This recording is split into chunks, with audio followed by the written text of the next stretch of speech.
Patuloy na isinusulong ng 2nd Occidental Mindoro Provincial Mobile Force Company ang mga programang pangkabuhayan para sa mga katutubong komunidad sa lalawigan.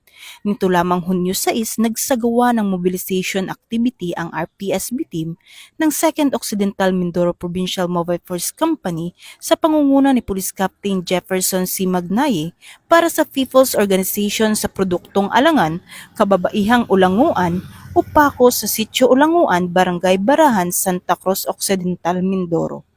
Aktibong nakilahok ang mga miyembro ng PACO sa paggawa ng mga katutubong handicraft gamit ang mga materyales mula sa kanilang lokal na kapaligiran. Layunin ng programa na mapalakas ang kanilang kabuhayan habang napapanatili ang kultura at tradisyon ng tribong Alangan. Nagsagawa rin ng feeding program ang mga tauhan ng 2nd Occidental Mindoro Provincial Mobile Force Company bilang suporta at pagkilala sa aktibong pakikilahok ng mga miyembro ng samahan. Patuloy naman ang 2nd Occidental Mindoro Provincial Mobile Force Company sa pagpapatupad ng mga programang nagsusulong ng kapayapaan, pagkakaisa at inklusibong pag-unlad sa mga komunidad.